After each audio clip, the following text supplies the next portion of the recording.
네, 오늘 우리에게 주신 말씀은요, 출애굽기 32장 21절부터 24절 말씀입니다.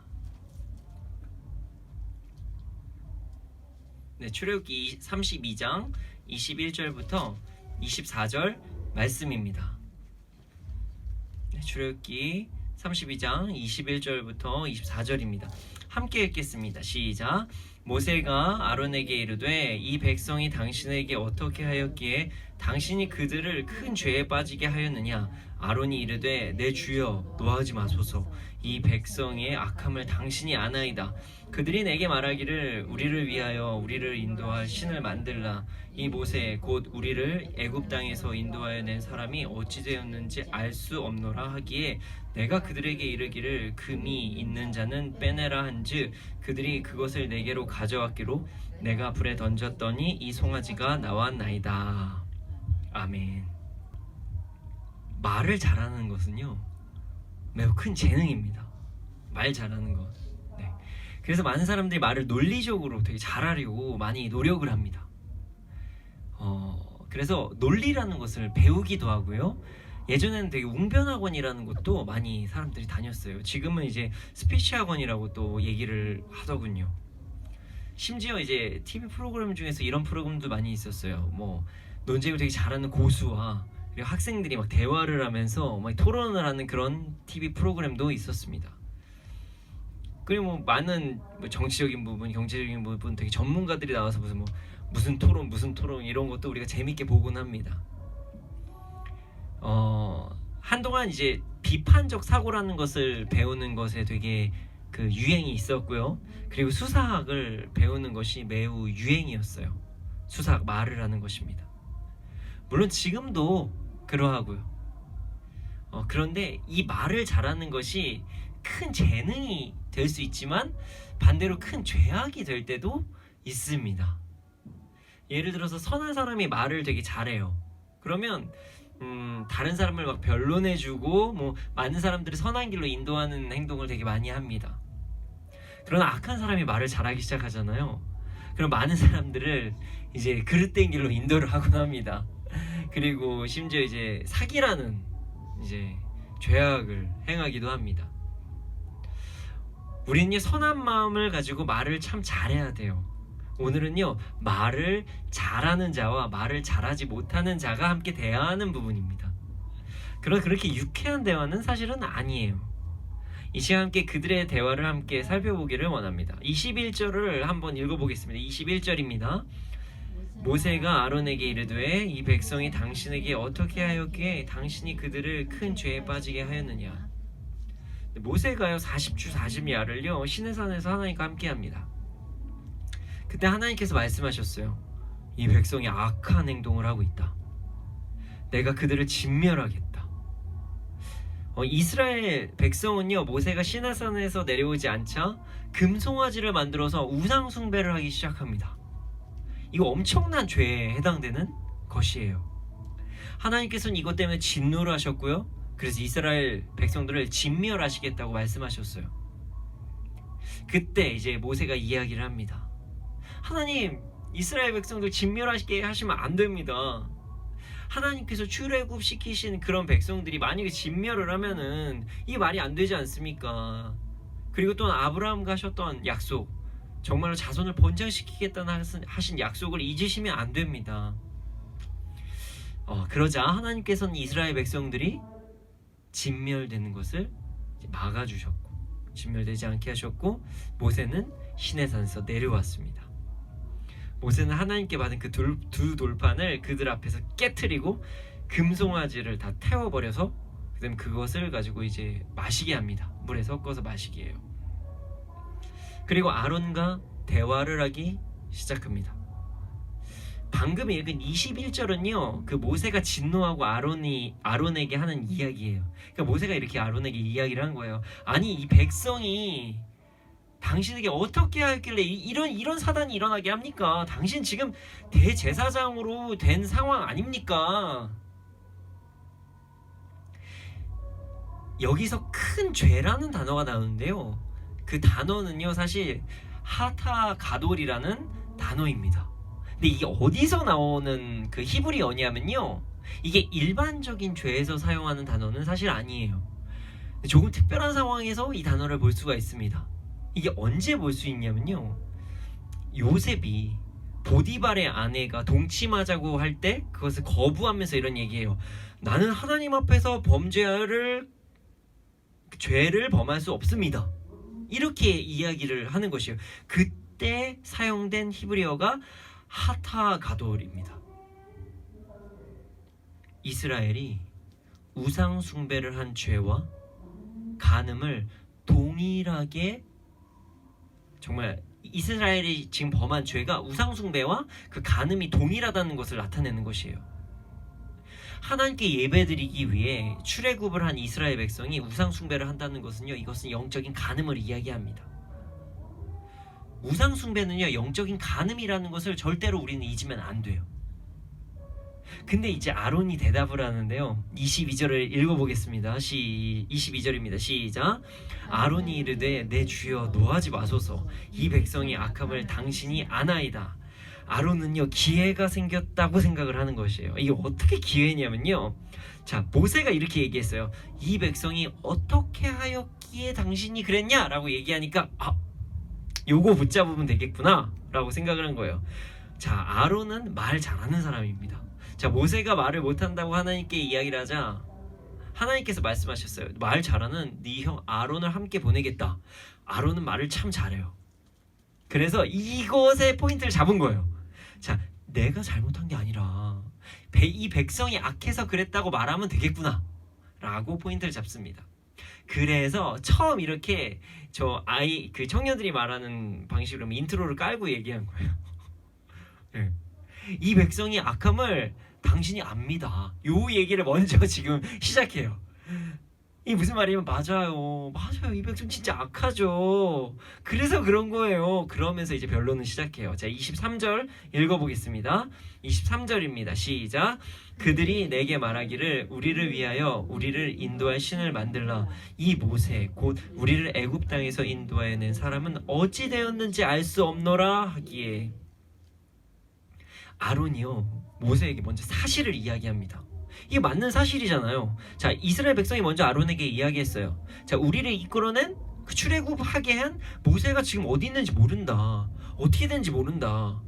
그러나 우리는 너무 지금 두렵다. 그러니까 우리를 인도할 그 신을 만들어내라. 이건 사실이잖아요. 사실이에요. 아론은 사실부터 이야기를 합니다. 이스라엘 백성이 아론에게 요구한 게 사실은 사실입니다. 성경에도 그렇게 적혀 있어요. 그러나 이제 다음부터 이제 본론을 얘기해요. 아론이 여기서부터 뭔가 이제 깨름직하다는 거예요. 말잘함이 나옵니다. 자, 24절입니다. 물론 긍정적인 말잘함은 아닙니다. 24절입니다. 함께 읽겠습니다. 24절 읽겠습니다. 시작. 내가 그들에게 이르기를 금이 있는 자는 빼내라 한즉 그들이 그것을 내게로 가져왔기로 내가 불에 던졌더니 이 송아지가 나았나이다. 네, 말도 안 돼요. 자, 아론이 금을 가져오라고 이야기한 것까지 사실이에요. 금을 가져온 것도 사실이에요. 그런데 말입니다. 자, 내가 근데 그냥 불에다 던졌어, 금을. 근데 송아지가 나왔어. 이거 말이 됩니까? 전혀 말이 안 되는 얘기예요. 어떻게 불에 금을 던지니 송아지가 나옵니까? 요즘 청년들은 이렇게 얘기하면은 MSG를 쳤다 이렇게 얘기를 해요. 네. 아니면 이런 얘기를 하죠. 냄새가 난다. 이런 얘기를 해요. 맞아요, 냄새가 나요. MSG 친 거예요. 그래서 우리가 사실을 한번 진짜로 비교해 보고자 합니다. 사실은 어디에 있냐면요, 출애굽기 32장 1절부터 4절이 사실이에요. 32장 1절부터 4절 한번 읽어보겠습니다. 백성이 모세가 산에서 내려옴이 더딤을 보고 모여 백성이 아론에게 이르러 말하되 일어나라, 우리를 위하여 우리를 인도할 신을 만들라. 이 모세 곧 우리를 애굽 땅에서 인도하여 낸 사람은 어찌 되었는지 알지 못함이니라. 아론이 그들에게 이르되 너희 아내와 자녀의 귀에서 금고리를 빼어 내게로 가져오라. 모든 백성이 그 귀에서 금고리를 빼어 아론에게로 가져가매 아론이 그들의 손에서 금고리를 받아 부어서 조각칼로 새겨 송아지 형상을 만드니 그들이 말하되 이는 너희를 애굽 땅에서 인도하여 낸 너희의 신이로다 하는지라. 자, 1절부터 3절까지는요 맞아요. 1절부터 3절까지는 맞아요. 근데 4절 보면요, 이제 진짜 사실이 나와요. 뭐냐면요, 자, 부어서 조각칼로 세어서 송아지를 형상을 만들었어요. 자, 아론은 불에 그거 금을 넣었더니 막 송아지가 나왔다. 이거 거짓말인 거예요. 말도 안 된 거죠. 진짜로 그냥 MSG 친 거예요. 이 사람은. 이스라엘 백성들이 악한 마음 품은 거 맞아요. 그리고 이스라엘 백성이 신을 만들려고 한 것도 맞아요. 금고리 거둔 것도 맞아요. 불 속에 넣은 것도 심지어 맞죠. 그런데 이 아론이 자신의 잘못을 가리기 위해서 살짝 가미한 어떤 MSG 같은 것이 이제 이거라는 거예요. 송아지가 저절로 만들어 나왔다. 이게 진짜 엄청나게 잘못한 말입니다. 왠지 아십니까? 잘못하면요, 송아지가 정말 신이 될 수가 있어요. 이 사람의 발언으로 인해서. 왜냐면요, 그냥 불 속에다가 금을 던졌더니 송아지가 나왔다? 그럼 뭔가 있는 거잖아요. 말도 안 되는 거잖아요. 이거 완전 초자연적인 현상 아닙니까?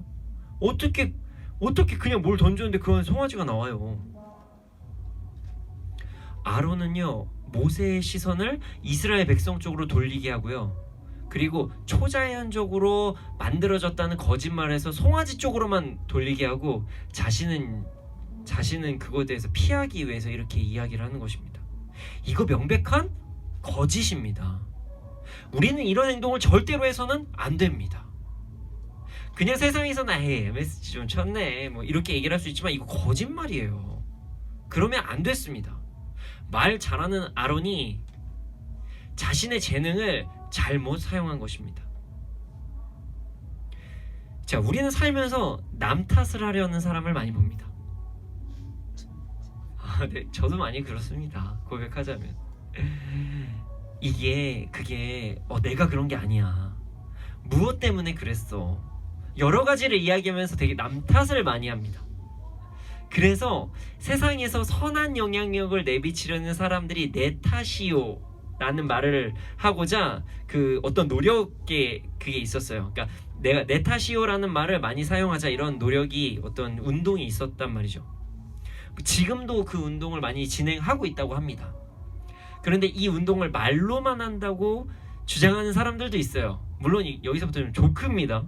왜냐면요, 차 뒷유리판에 내 탓이요 이렇게 적혀 있어요. 자, 그럼 그거 누가 보죠? 차 뒤에 차가 봐요. 난 잘못 없다는 거예요.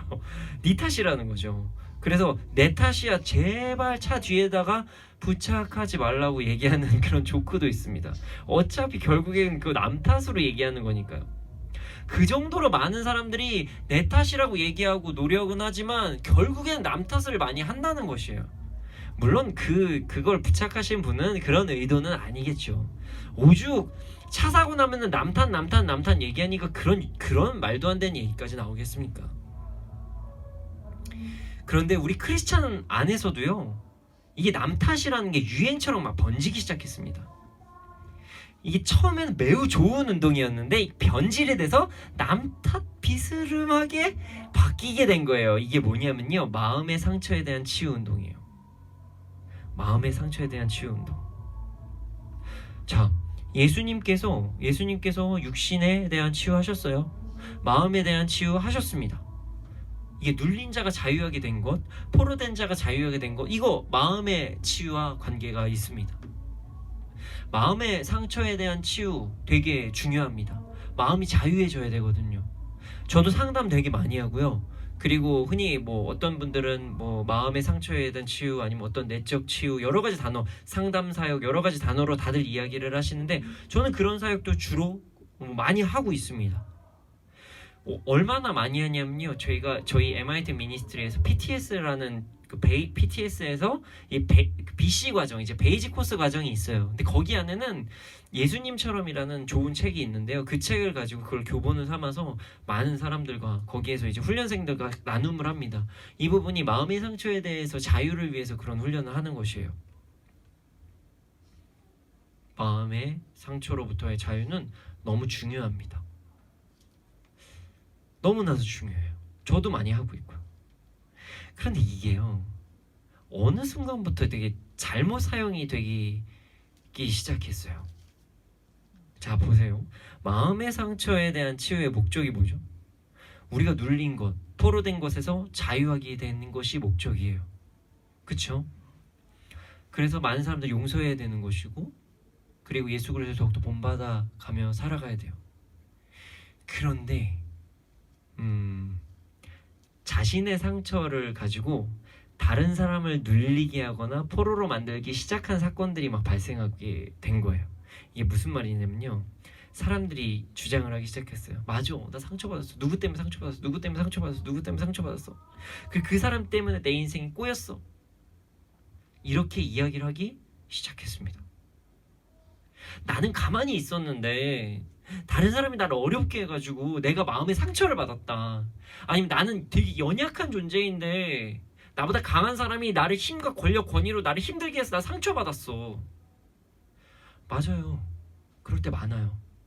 저도 그런 상처를 받아본 적이 있고요. 그때 어떻게 해야 되죠? 위로 받아야 돼요. 당연히 위로 받아야 됩니다. 하나님께서 그런 분들을 다 치유하실 것입니다. 성령님께서 치유하실 것입니다. 예수님께서 그 피 묻으신 손으로 우리를 안아주실 것이에요. 우리는 치유받아야 됩니다. 근데 신기한 게 있어요. 그리고 나서 나에게 상처 준 사람도 이야기를 해요. 나도 사실 그랬던 게 아니라 나도 상처를 받았던 거야. 나도 어떤 권위자한테 눌림을 받았었고 나도 어려움이 있었어. 그러니까 어쩔 수 없었던 거야 라고 이야기를 하기 시작합니다. 나도 원래부터 그랬던 건 아니야. 내가 교육만 잘 받았으면 난 이런 일이 없었을 거야. 그 사람들이 날 무시만 안 했으면 이런 일이 없었을 거야. 이렇게 이야기를 하기 시작합니다. 근데 심지어 그 말도 맞아요. 그래서 참 난감할 때가 있어요. 어떨 때가 난감하냐면요, 자, 어떤 청소년들이 이제 상담을 하러 와요. 근데 제가 그 부모님도 알아요. 근데 부모님도 상처를 받으셨거든요. 근데 청소년들도 상처를 받았어요. 좀 어떻게 해야 될까요? 네, 답이 안 나오죠. 우리 모두는 그렇게 다들 상처를 받고 상처를 주기도 하고 상처를 입기도 합니다. 그런 상황에서 그 상처를 준 대상이 나를 힘들게 한 대상을 그러니까 나를 힘들게 한 사람을 막 찾아가서 막 탓을 하기 시작할 때 가끔은 있다는 거예요. 그래서 이렇게 되기 시작했어요. 대한민국에, 우리나라에 내적 치유 아니면 마음의 상처 아니면 상담 사역 이런 것들이 막 시작되면서 회복도 많이 일어났지만 세대 간의 갈등도 일어났다. 뭐 이렇게 이야기하시는 분들도 계십니다. 교회 안에서 어떤 대립이 일어나기 시작됐다. 아니면 그 사역 때문에 오히려 교회가 더 힘들어졌다. 이런 얘기를 주장하시는 분들이 많이 생겼어요.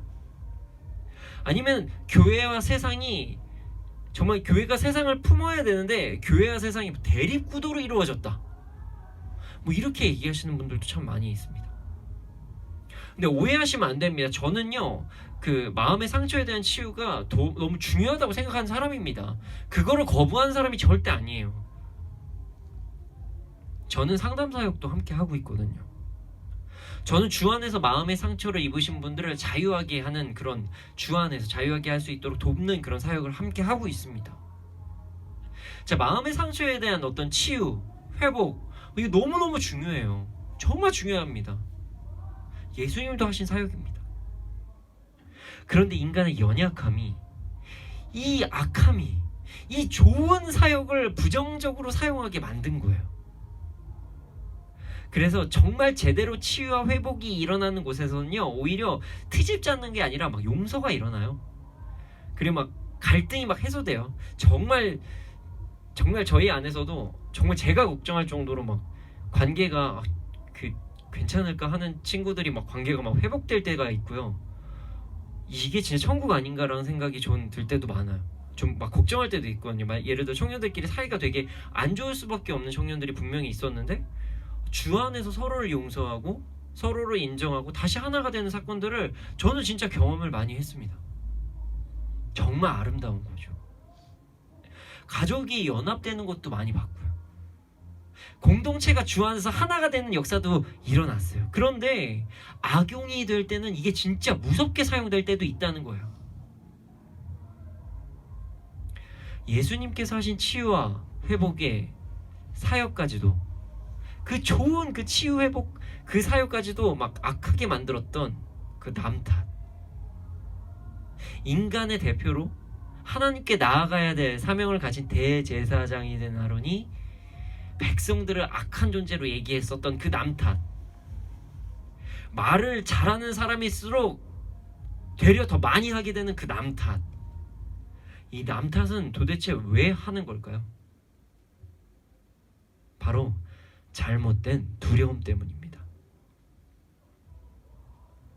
내가 연약한 존재라는 것을 인정하기가 싫은 거예요. 여러분, 상처를 받았으면요, 그거 치유받으면 돼요. 성령님께서 우리의 모든 상처를 치유해 주시기를 소원합니다. 그러나 나의 상처, 나의 아픔, 나의 불리함, 연약함이 나의 죄를 합리화시킬 수는 없습니다. 똑같은 상처를 받고도 어떤 사람은요 힘든 인생을 살아가지만 어떤 사람은 상처를 극복하고 자유한 삶을 살기도 합니다. 여러분, 우리가 남 탓하는 이유는요 두려움 때문이에요. 자, 남 탓을 하잖아요. 그러면은 나의 잘못을 합리화시킬 수 있는 그런 요건이 돼요. 이게 어디에서 나온 거냐면요, 우리 인간에게는 공감 능력이라는 게 있습니다. 하나님께 주신 능력이죠. 하나님께서 우리 인간에게 서로를 사랑하게 만드셨어요. 사랑을 다 주셨습니다. 그래서 만약에 다른 사람을 너무 공감을 못하거나 아니면 연약한 사람, 약한 사람을 보호하거나 뭐 이런 행동을 전혀 하지 않거나 타인을 사랑하는 것을 막 너무 힘들어하거나 이런 사람들, 그리고 타인이 잘못되는 모습을 봐도 도와주지도 않고 이런 사람들을 보면 이제 이상한 사람으로 볼 때도 있죠. 그래서 그런 비슷한 사람들을 이제 분리하는, 이렇게 여러 가지로 이야기하지만 두 단어로 이야기하기도 해요. 뭐냐면 사이코패스, 소시오패스, 뭐 이렇게 그런 사람들을 이제 대하기도 합니다. 만약 우리가 누구의 마음을 공감하거나 사랑하는 것이 당연하지 않다면, 그런 것들이 우리 안에 그런 마음이 주어져 있지 않다면 사이코패스, 소시오패스라는 단어 자체가 생성될 리가 없겠죠. 애초에 우리가 사랑이 없는데 뭐 그런 사람 있을 수도 있잖아, 공감을 못할 수도 있잖아, 이렇게 생각할 수 있잖아요. 근데 공감 능력이 뭐 잘하는 사람이 있고 못하는 사람이 있겠죠. 그러나 너무 안 되는 사람, 아니면 남이 막 진짜 죽어가고 있는데도 그걸 보면서 막 웃고 있는 사람, 이런 사람들은 사이코패스라나 소시오패스나 뭐 이런 식으로 막 얘기를 합니다. 만약에 하나님께서 사랑을 부어주지 않으면 그런 단어 자체가 생기지 않았을 것이에요. 우리 안에 그 사랑이나 공감이라는 게 존재하고 있다는 증거가 되는 것입니다. 내가 불리할 때 다른 사람 탓을 하거나 자신의 상황을 막 극적으로 막 이야기를 하면서 다른 사람들에게 나의 죄를 합리화하고 싶어하는 상황이 생기는 거예요. 그래서 나의 연약함을 드러내는 것이 두려워 자신의 잘못을 온전히 인정하지 않고 무언가 막 자꾸 이유를 들어서 남 탓을 하는 것, 그래서 남 탓을 하는 것입니다. 그러다 보니 말을 잘하는 사람일수록 남 탓을 잘할 수밖에 없겠죠. 그런 것을 잘 활용하니까. 세상의 지혜를 많이 가진 사람일수록 죄에 대한 변호도 되게 잘해요. 네. 그래서 이제 뭐 뉴스나 안 좋은 사회에 보면은 좋은 변호사님들도 많이 계시지만 정말 이건 변호하면 안 될 것까지 진짜 잘 변호하시는 분들도 있다고 하잖아요. 물론 좋으신 분들이 더 많습니다. 그 영화나 이런 부분에서 되게 잘못되게 나온 부분도 많아요. 다 나쁜 건 아닙니다. 어찌됐든 누구에게나 찾아오는 두려움, 자신의 연약함을 인정하는 것에 대한 두려움을 잘못된 방법인 그 남 탓으로 활용을 하는 것이에요. 아니면 세상의 탓으로 이야기를 하는 것이에요. 아니면 심지어 자신의 연약함 탓으로, 내 환경 탓으로 자꾸 이야기하고도 합니다. 다시 한번 얘기합니다. 오해하시면 안 됩니다. 힘들 수 있습니다. 위로 받으셔야 됩니다. 그러나 이 모든 것들이 죄를 합리화할 수는 없다는 것을 이야기하는 것입니다. 사람들이 자신의 연약함을 인정하는 것을 왜 그렇게 두려워할까요? 이것은 두 가지 이유가 있습니다. 첫 번째, 제가 자주 하는 얘기입니다. 자신의 신분이 남들에 의해서 혹은 자신의 능력으로 인해서 변화될 것이라는 두려움 때문이에요. 이것은 매우 세상적인 생각입니다. 우리 신분은 예수 그리스도의 믿음으로써 변화가 되었어요. 왕같은 제사장 거룩한 나라 그의 소유된 백성이에요. 우리는 이 사실을 절대로 잊으면 안 됩니다. 그러나 여기에서 추가적으로 한 가지 비밀이 더 있습니다.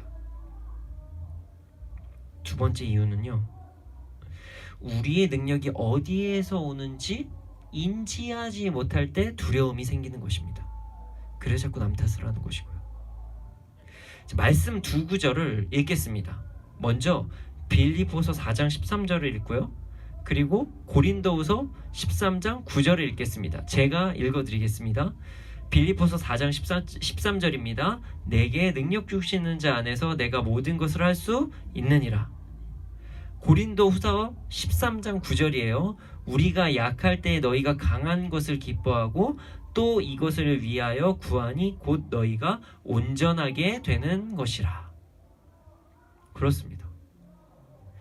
우리는요, 주 안에서 모든 것을 할 수 있는 거예요.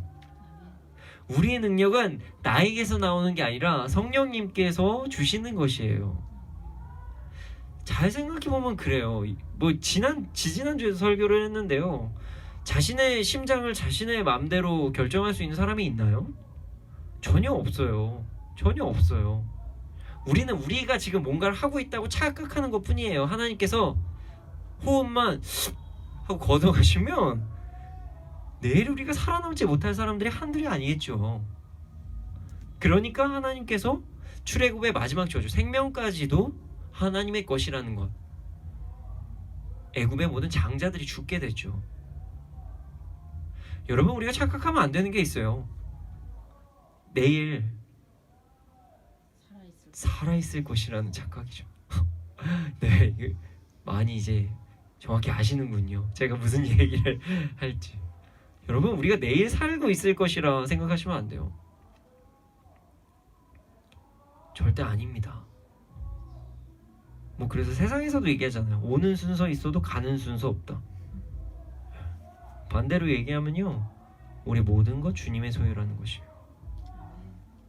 그래서 우리가 우리의 연약함을 인정하고 온전히 성령님을 의지할 때 우리가 강해진다는 거예요. 이게 약할 때 너희가 강한 것이 된다, 이렇게 되는 것입니다. 약한 것 인정을 해요. 우리가 인정한다는 것은 나보다 강한 존재가 있다는 거잖아요. 내가 약해 라고 인정한다는 것은 비교가 있다는 거죠. 자, 내가 연약함을 인정하고 하나님을 받아들이고 성령님 안에서 살아가요. 그럴 때 강하게 된다는 거예요. 그리고 어떻게 강해지냐? 내게 능력 주신 자 안에서 내가 모든 걸 할 수 있게 강하게 된다는 거예요. 그래서 정말로 빌립보서 4장 13절과 고린도후서 13장 9절은 연계되는 말씀일 수가 있는 거예요. 어떻게 약할 때 강함이 돼? 물어보시는 분들도 있거든요. 당연히 그렇게 되는 거예요. 우리가 약함을 인정한다는 것이 성령님께서, 하나님께서, 예수님께서 강하신 것을 인정하는 거거든요. 능력이 나에게서 나오는 것이 아니라 성령님으로부터 나온다는 것을 우리가 인정하는 것이거든요. 여러분, 우리는 남 탓을 하지 말고 죄를 합리하지 말아야 됩니다. 그러기 위해서는요, 우리가 중요한 사실이 있어요. 우리는 말씀에 비추어서 우리의 삶을 바라봐야 됩니다. 그래서 나를 그 말씀을 통해서 객관화하고 치유받아야 될 것은 치유를 받아야 돼요. 제가 치유가 잘못됐다는 게 아니에요. 치유 받아야 돼요. 여러분, 위로 받으셔야죠, 당연히. 그런데 그리고 나서 용서할 것은 또 용서를 해요. 그리고 죄를 인정해야 될 것은 또 인정을 해야 된다는 것입니다. 그래서 정말 우리를 말씀 안에서 객관화시키는 과정을 거쳐야 돼요. 우리가 우리의 능력을 막 의지하고 나갈 때는요, 우리는 아론과 같이 자신의 말 잘함을 그걸 이용해서 이스라엘 백성들 때문에 내가 이랬어요 라고 얘기하고 싶은 게 우리예요. 그냥 여러분, 우리는 언제나 하나님을 의지해야 됩니다. 하나님을 의지하고 나아가야 됩니다, 여러분. 그러할 때 죄에 대한 책임을 넘기지 않고 온전히 치유를 받고요, 온전히 자유해지고요, 온전히 용서를 할 수 있고요, 그리고 죄에서도 자유할 수 있습니다. 말 잘하는 건 절대로 나쁜 것이 아니에요. 말 잘하면 좋죠. 말 잘함을 하나님을 위해 사용을 하잖아요. 그러면 많은 이들이 옳은 곳으로 돌아올 수 있도록 많은 영향을 미칠 수가 있습니다. 그러나 말 잘함을 자신을 위해서만 사용하기 시작하잖아요. 그러면 자신의 죄를 남에게 넘기기도 하고요, 남들을 죄로 막 어떻게 얘기해야 되나요? 죄로 막 빠져들게 할 수도 있고요, 유혹할 수도 있고요, 다른 사람을 공격하는데 나의 언어를 사용할 수도 있습니다. 말 잘하는 사람들하고요 얘기하기 시작하면요, 그 사람 말이 다 맞는 것 같아요. 진리가 성경 안에 있음에도 불구하고. 하나님께서 주신 재능이 죄를 범할 때 사용이 될 수도 있다는 것을 우리는 기억해야 됩니다. 여러분, 앞으로 우리 남 탓하지 맙시다. 남 탓 안 해도 돼요. 왜냐면 우리는 두려울 게 없어요. 왕같은 제사장, 거룩한 나라, 그에 소유된 백성이기 때문입니다. 심지어 내 안에서 정말 능력 주시는 자 안에서 내가 모든 것을 할 수 있는 것이에요. 그렇기 때문에 주님과 동행하면요, 우리 모든 것도 할 수 있고요. 저도 남 탓하지 않기를 소원하고 있습니다. 사실 여기에서 자유하신 분이 얼마나 되겠습니까? 설교를 준비하면서 저 또한 반성했거든요. 은근슬쩍 저도 모르게 가끔 가다가 막 뭔가 합리화시키고 막 이럴 때가 있는 저의 모습을 사실은 발견했습니다.